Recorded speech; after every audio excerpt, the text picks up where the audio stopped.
Good question. There's 3 to 4 visits each day, and then we'll break for lunch, and then again we have the reflection period following everything. So it's more like you go visit a place and more then they on-site. kind of lecture about that. And there's academics, activists, and community leaders that will speak to the students. And then the different site visits, maybe to visit like cultural center or the Copper Canyon Railway. So you provide the teachers, so to speak. How many supervisors would we need to bring along on the trip? Or faculty Well, members? depending on the number of students, it varies. 15 to 20 students.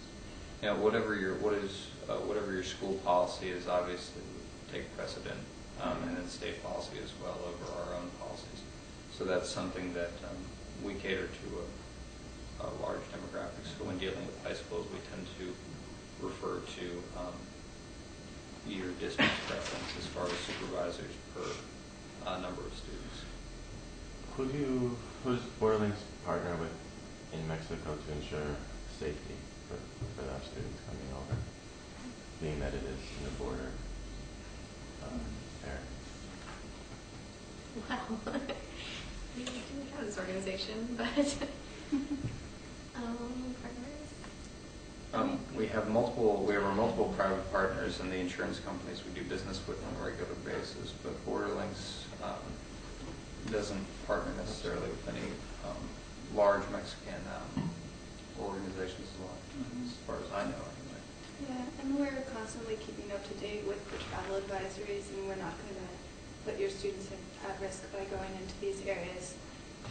So we're keeping ourselves informed on that and ensuring their safety. Also, the communities that we work with in Mexico, because we are called Borderlinks, and we're very interested in bringing awareness about the relations between Mexico and U.S. The communities and the educators in Mexico that we work with are all very much aware and interested in American relations and dealing with the issues. So even the communities that the homestays take place in are also very aware and are interested in just promoting the educational opportunities for cultural awareness and cross-border issues. You mentioned in the beginning that your fee is $100, and depending on how many days you go, it increases to $130. We're looking at going perhaps during spring break for maybe 7 to 8 days. What would be the fee for that? Our model, as Pete said earlier, typically would be $130 per day if they are the consecutive. If it would be 7 consecutive days, depending on if you take the homestay option or a different lodging, we could probably tailor the price to fit that. Yeah, do you have any discounts the more students you bring? That's something that we'd have to look at depending on your proposal of how many students you want. We don't have a set policy for group discounts. However, we're willing to work with you.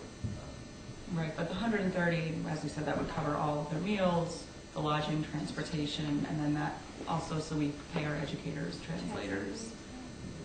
It should be roughly a little bit over $20,000. If I did the math right. For all 15 So students? there's For the 20 group? on the high end of it, but there's 20 at $130 a day. And you're looking at a week long. And we want it's about $20,000. Our classes technically have, 30 people in them? A little bit less, like 25. You mentioned that a lot of groups do fundraising to cover the cost. Do you offer any kind of resources or fundraising kits to help guide that initiative? Though we do not, we are familiar with multiple fundraising tools, and we'd be happy to refer you to those providers that are specifically in business for that.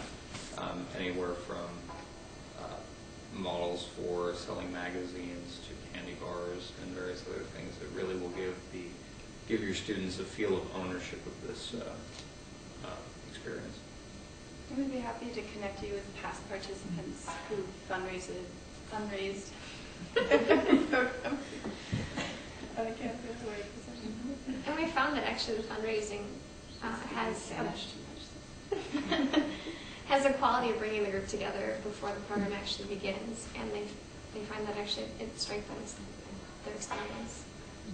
I think you mentioned it, but the cost includes 3 meals a day, Yep. all transportation, Yep. You just have to be in Tucson. insurance. Medical insurance is an independent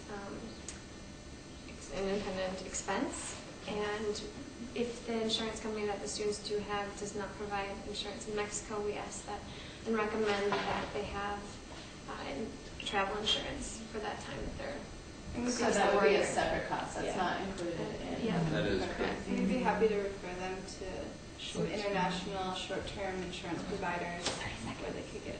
And what amount of money should we expect the students to bring us in addition to You know what? Your time is running out, so if maybe Borlinks wants that, do a 20-second wrap up wrap up? summary. Many students have found it a very strengthening academic experience as well as cultural experience, and it is great, for resume building for students that are interested in applying to colleges and applying this knowledge in their communities. The greatest part is we cater to the needs of the students, and we create programs around